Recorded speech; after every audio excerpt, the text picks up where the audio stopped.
Hey guys, welcome to another episode of Hanging Out with Dee. I'm Dee Harris. And guess what? Today I have my cool friend, Pastor Wesley A. Johnson II. That's right. Hanging out with me. Welcome, man. How are ya? It's good to be here. Yes, it's been a long time coming. Yes. I'm excited. Yes. So, Pastor Wes is going to talk to us about purpose later on in the show, but first we're going to find out a little bit about you, Mom. Okay, all right. So where'd you grow up? I grew up in the Hampton Roads area of Virginia, in a little city called Hampton, Virginia. Yes. Yeah, great place. And your parents, you said they were married for 43 years. My parents were married for 43 years before my dad passed in 2008. And so we got an opportunity to see a great model of what marriage and commitment looks like very early on. Yes. Absolutely. And your dad had a soul food restaurant. He had a soul food restaurant. Believe it or not, it was in Virginia, but it was called the New York Cafe. I love it! Your father is cool. Yeah, so it was a great place, a very popular place, and he had an incredible impact in that particular area of Virginia. The community. Yes, indeed. And then you said that sports played a big role in your life. Sports played a huge role in my life. I don't ever remember not playing sports. I think I started playing organized sports around the age of 7. Wow. And so it's just been a significant part of who I am, and it's helped to shape a lot of the skill sets that I possess today. So sports has just been a major part of my life. My father played sports as well in high school and in college, and so it was just a major part of our life. Yeah, absolutely. Yeah. Talk about college. Where'd you go? Wow. My journey is pretty unique. If yes, you're talking tell about us purpose, about, right? Talk about the uniqueness. I went to a little small school called Chowan University. It was called Chowan College then in North Carolina. Went on a football scholarship and went there. Then I went on to Maple Springs Baptist. So hold on, that means you're kind of good at football then. I was okay. I was okay. You got a scholarship. I was okay. It was a little small school, but I was okay. I was okay. That's a big deal. Yeah, it was huge. It was huge. Very influential in my life. But yeah, I went to Chowan University College at the time. Went on to Maple Springs Baptist Bible College and Seminary. And Summit University. Awesome. So talk to me about your mentors. You have quite a few. Wow, too numerous to name. So let's boil this down. Boil this down. I would say the first mentor is my father. What an amazing man. A picture of commitment, a picture of hard work, a picture of community, a picture of what it means to love your wife and to raise your children. He was just a man who loved people, and we got an opportunity firsthand, my brothers and I, to see what it looks like to serve other people with no agenda other than to see them blessed. And so he was just a mentor. I think there's a passage that says, unless a grain of wheat falls into the ground and dies, it's unable to produce fruit. It's amazing. After his death, all of the lessons that he taught came rushing back. And so I'm just trying to live a life that honors who he was. And so he was certainly the first one. Then there's Mr. Elrod. Hold on, go back to your father. You told a story of how at Thanksgiving it wouldn't be strange for homeless people to be at your table. It was not strange for homeless people to be at our table at Thanksgiving and even Christmas. Derelicts, folks from just disparaging situations, the least, the last, the lost, and the left out in our community and our society. It was nothing for them to be around our table. Again, he worked in a soul food restaurant that was downtown. So he hired a lot of people that were considered unemployable.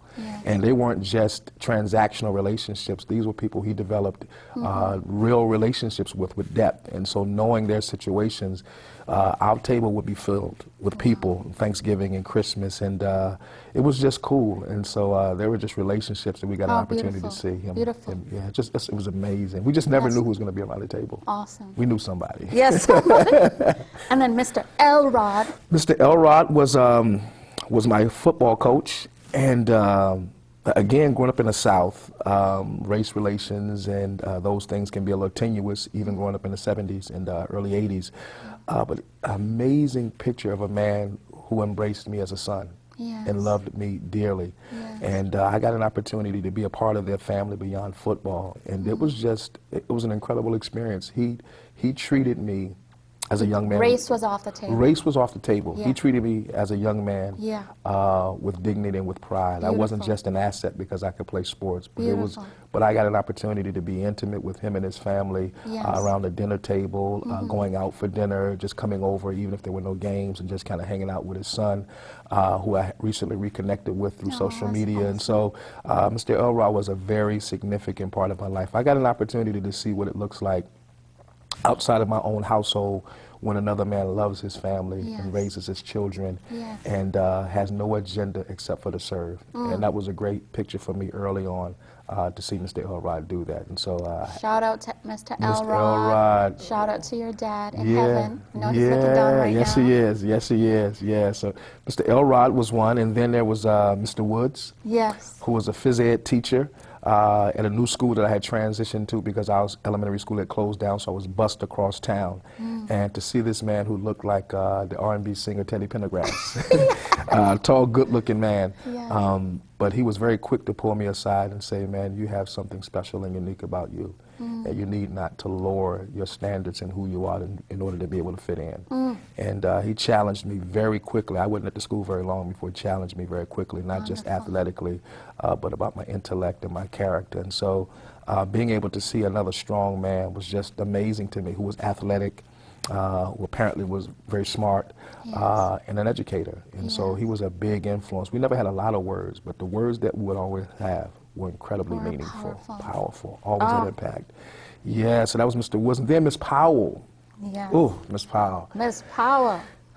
My second grade teacher, who recognized my love for history, in particular African American history. And so in the second grade, she wrote a note home to my mom and dad and said, we don't know what you guys are doing at home, but your son has a proclivity. And I still know I love that word. And I still know that word I because she love that used word. it. Your son has a proclivity Yeah. for what we call black history then. And so in her enthusiasm to sort of support that and celebrate that, she purchased about 4 tickets for my family to go see the play called Selma that was traveling around the country at the time. And so my dad and my cousin and one other person, we had an opportunity to go see Selma, the play, when I was in the second grade. And so, Because of your second grade teacher, Miss Powell. yeah, because of my second grade teacher, Miss Powell. Shout out to Miss Powell. Miss Powell. Wherever you are. Wherever you are. Yes. Yeah, How hopefully- beautiful is that? Yeah, it's awesome. And Teachers are so important in our they lives. are incredibly important, especially when they invest in kids, when they see things in When kids. they see it as a calling and not a job. And they yes, when they see it as a calling and not a Yeah. job, and they're able to extract that. Yes. They're able to speak into that. They're able to nurture and encourage that. And when they're able to celebrate that, what an amazing thing it is. High five, man. That's the first high five for the day. All right, guys, it's Yeah. time for Dee's Life Questions. Yeah.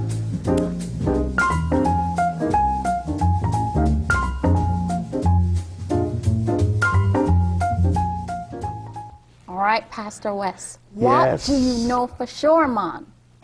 What do I know for sure? Yes.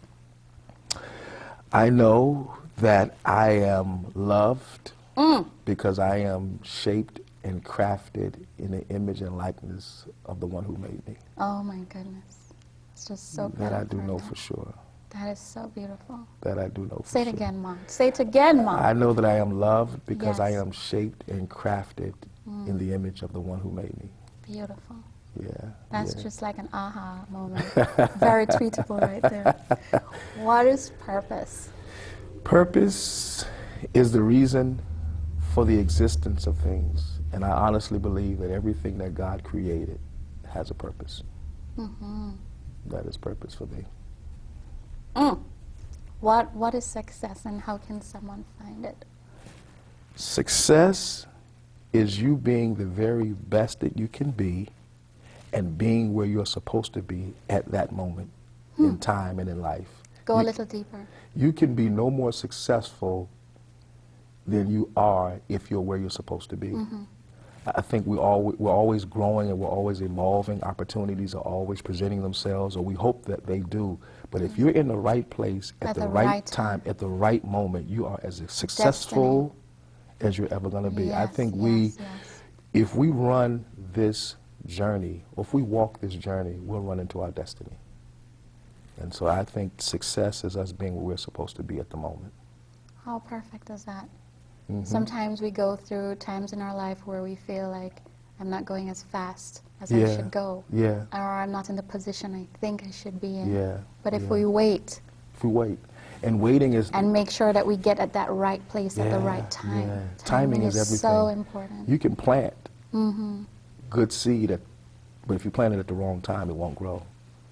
And so timing is everything. And patience and waiting is not passive. No, it's very active. It's very active. Yes. And so you can be waiting Yes. and working. Yes. You can be waiting and grinding Yes. and going after what it is you believe you're supposed to be doing. Absolutely. Yeah. Absolutely. Yeah. Okay, second high five. I love that, Mom. So we have a little bit more time, or not. Evan is giving me a little wrap up. So tell us a little bit more about what you do in your role. Wow. Well, I get as director. Well, I get an opportunity to direct two incredible organizations. The first organization is Young Life, which is an international Christian youth organization that's been around for 70+ years. I've been a director in D.C. and in Maryland, and I've been blessed to be the director here in the greater Danbury area. We target adolescents, high school, middle school, and even college. We have some special, unique programs for teen mothers and the like.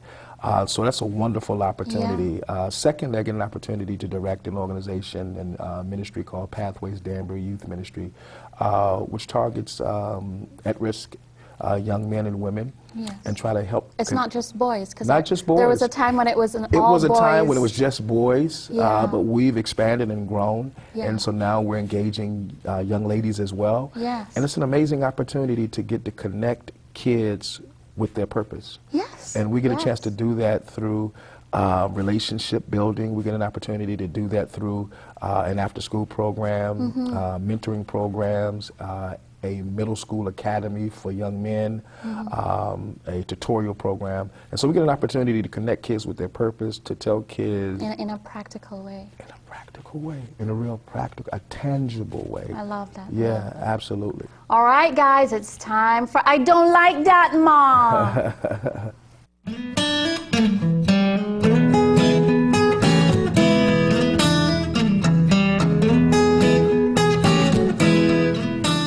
All right, Pastor Wes, tell us what crawls under your skin, what gets under your last nerves. Injustice. Injustice, Mom. Inequity. Seeing young men, particularly young men of color, not reaching their full potential. Yeah. That gets under my under your skin. When I see a young man not fulfilling his God-given purpose so that he can ultimately arrive at his destiny, I wrestle with that. Yeah. There's no alarm clock that gets me up in the morning. It's the opportunity to be able to engage and impact young people, particularly young men, to help them see that, man, you were created for so much more. And so when I see them not, it gets under my skin. And when I see systemic problems that profile young men and women, it gets under my skin. You don't like that, Mom. I do not like that.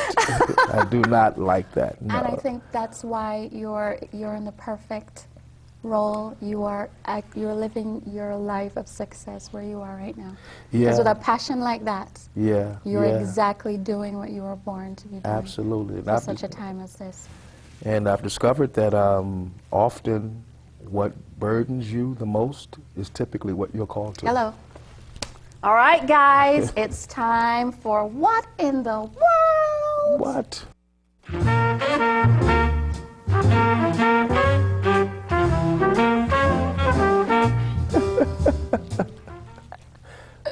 I'm having so much fun with Pastor Wes. Okay, what in the world, Pastor Wes?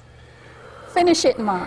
What in the world is going on in urban America? What is happening, Mom? Talk to us about it. You have a minute. Talk about it. What is going on with more young women enrolling in college than our young men? What is going on? What in the world? What in the world is going on with more young women graduating high school than our young men? What in the world? Oh my goodness, is that a fact? Is that a statistical? That is a high statistic. School as That well? is a statistic, yes. Oh my Yes, yes. What in the world, man? What in the world? What in the world? What in the world? Yeah, that's the great question. Yes, pause and think. All right, guys, it's time for Say What? Say what?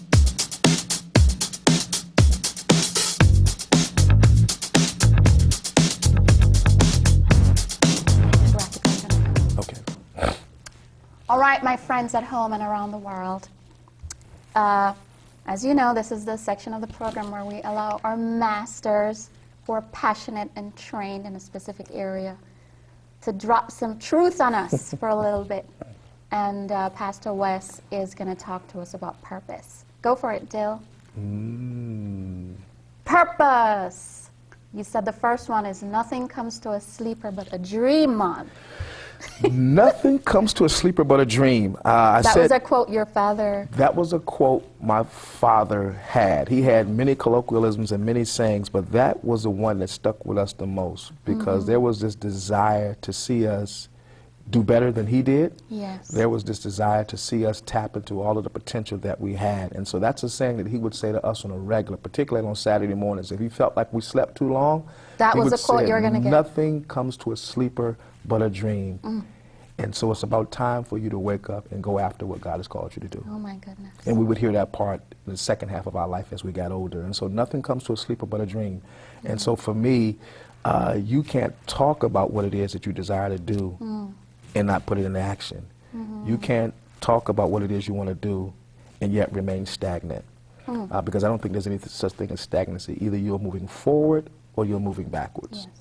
There is no progress standing still. Yes. And so this idea of going after what it is you believe you've been called to do, because that's when you're most satisfying, and that's when people are blessed. When you're walking in your space and you're doing what you've been called to do, Absolutely. others are blessed. Absolutely. Yeah. I love that. High five again. Woo! Next graphic, Dale. You're more than who you think you are and more than what you've been told, Mom. Wow. Wow. Wow. You're more than who you think you are. You're more than what you've been told. For those who've wrestled, like myself, with self-esteem, with self-worth, with value, wondering whether you measure up or whether you're good enough, Yes. this statement is a Powerful. reflection of that. This statement says that what was said in the book of Genesis is true. What was said in the book of Genesis, Pastor Wes? That we were created in His likeness and His image. We were created to think like, to function like, to act like, and to reflect. And so this is just a vivid reminder for those who are wrestling with their own significance and wrestling with what they see in the mirror, wrestling with where they are in life, station or status, that you are more than who you think you are. You're more than what you've been More told. than your experiences. Absolutely, Yeah. absolutely. Yeah. I would say success is not final, and failure isn't fatal. No. No way. Just keep going. Keep going, Mom. Keep going. Brush it off That's it. and That's keep it. going Keep again. going. Yes. Keep going. Powerful stuff. Absolutely. Next graphic. You gotta go where you're celebrated, not tolerated, Mom. Gotta go. You're celebrated and not tolerated. What does that mean, Pastor West? Sometimes we're in places, whether it's relationships, where we're simply being tolerated. Or jobs. Jobs, or we're simply being tolerated. But I think if we're going to maximize what we bring to the table, we have to be in a place where people are going to be willing to celebrate that. Yes. Not tell us necessarily what we want to hear all of the time, but being in a place where people value who you are and what you bring to the table. Yes. Because when people value who you are and what you bring to the table, that's a form of celebration. And they get the best out of us, and we get the best out of ourselves, and we're in places where we're celebrated and not tolerated. So many people are living mediocre and average lives, and I'm convinced that mediocre mediocrity is unacceptable. Yes. Average won't do. Yes. Good isn't good enough. Great is okay. But we need to be living phenomenal lives. Yes. And in order for us to do that, we got to be in places where we're celebrated and not tolerated. Absolutely. Yeah. So that means people are going to have to be making some serious decisions. People are going to have to Yeah. make some serious decisions. Yeah. Yeah. Purpose and destiny is not always comfortable. Yeah. Don't settle. Don't settle. I love it. No, not Next at all. graphic. We're always communicating something. We're always communicating something. The question is, what is it? We're always communicating something through our words, through our deeds, through our dress. We're always communicating something. The question is, what is it? And I think we need to be very mindful of what it is that we're communicating. There's a passage that talks about some of the stuff that comes out of our mouth can either produce blessings or it can produce curses. And so we just always need to be mindful of what it is that we're communicating, because we're always communicating something, even subtly. We're always communicating something. And the question is, what is it? And I just think we need to be mindful of that. What do you tell kids? I mean, hopefully as adults we understand what we're communicating. Or else we would need some extra help. But let me ask a therapist, somebody, a coach, life coach. But what do you say to teenagers? How do they know what they're communicating, and how do they change a message? Sometimes they don't know what they're doing. They're just mirroring what they see celebrities do or say on TV and are not conscious of how it's impacting their image. I think so much of this is built, so much of our opportunity to communicate with kids is based on relationship. I think sometimes we want to give instruction without having earned the right to be heard. And so I think relationships gives us access and an entree to be able to say some things that need to be said. And so I think we can say them. But I also think that we need to be okay with creating a little tension in the relationships with young people. I think we're in a generation in society today where we want everything to be smooth, we want everything to be pretty. It's okay to stir up the waters. It's okay, that's the word. It's if you've earned the right. If you've earned the right. It's okay to stir up a little tension. It's healthy and it's good. Awesome. Next graphic. Be more concerned with your character than comfort. Yeah. And you said Jesus did. I think Jesus was more concerned about our character than our comfort. I keep going back on purpose. When you make a decision to live life on purpose, there are going to be challenges, there's going to be adversity, and I think we have to know that that's what we've been called to. Yes. That we got to be concerned about our character and not necessarily our comfort. Sometimes our calling on our life will cause us to give up some comforts, and we got to be okay with that. Absolutely. Sometimes we're compelled. Our convictions compel us to make decisions that aren't always comfortable. Yeah. And we got to be okay with that. And awesome. So, yeah. All right, next graphic. Do you notice people in the margins? That is the great question. Yeah. And I think it's the question to be answered because Jesus did. Yeah. I think Jesus' life reflected one who paid attention to people in the margins. Yeah. As a matter of fact, he said he didn't come to seek out, he came to seek out those who were lost. Yeah. He asked a question about who needs a doctor. It's not the well, right? It's those who are unhealthy. Those who are sick. Yeah. He said in Matthew 25, he spoke about feeding those, clothing those, providing shelter for those, giving drink to those. As a matter of fact, when Paul was meeting with the disciples, Paul said to the disciples, he said, they were pleased, and the only question they asked of me is to continue feeding the poor. Wow. Positive stuff. All right, guys, listen. We're going to go see a video right now that kind of summarizes what Pastor Wes has been talking about. It's a social experiment by Human. Check it out. What's up, guys? HOWDEEE here from HOWDEEE TV. So for this social experiment, I want to be going around in public acting like a man who has a decent job to live a happy life, makes enough money, but has recently lost his whole family in a house fire. I want to let people know that I'm actually considering committing suicide because I have no more family or loved ones to look forward to when I go home. I'm also going to let them know that I'm actually giving all my money away in a check. Will they try and stop me by talking me out of it, or will they let me do it and take my money instead? Let's find out. Yo, do you mind if I sit here for a bit? Yeah, man. All right, thanks, man. Nice day today, huh?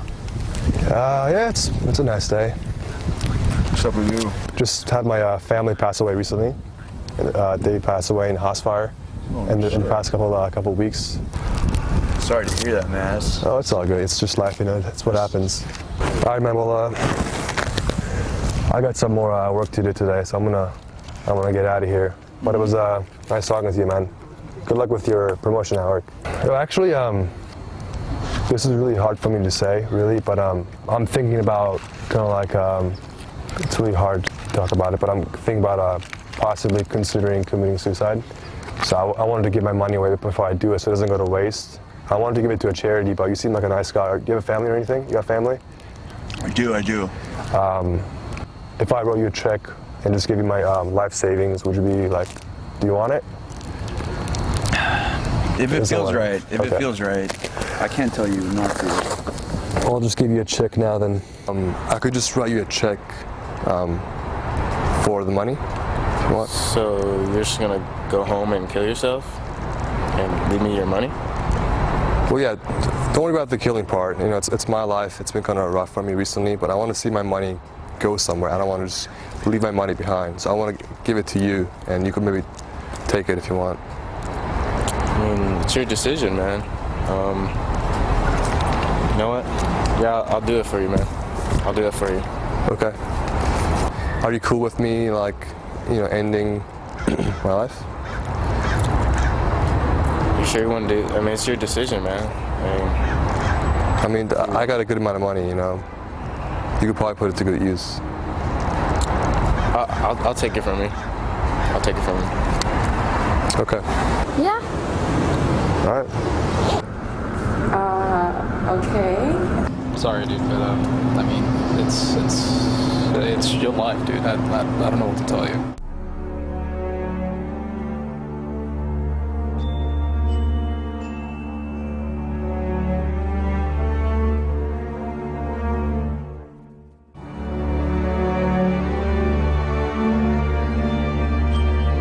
What are you talking about? Taking your life?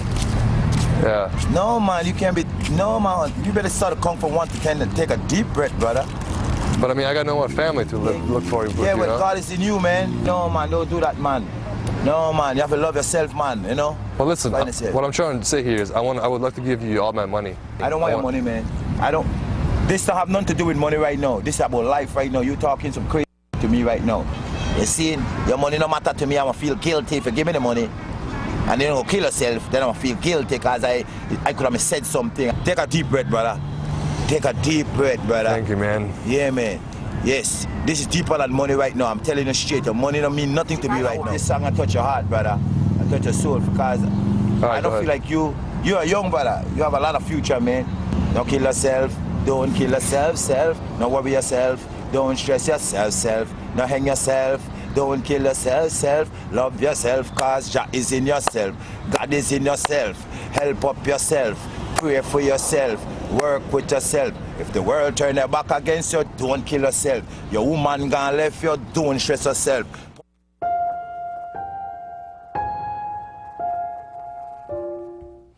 How powerful is that, guys? Oh, wow.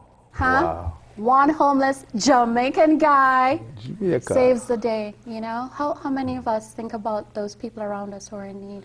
Think about that, guys. You know where to find us on Facebook. One love. See you next time. Bye.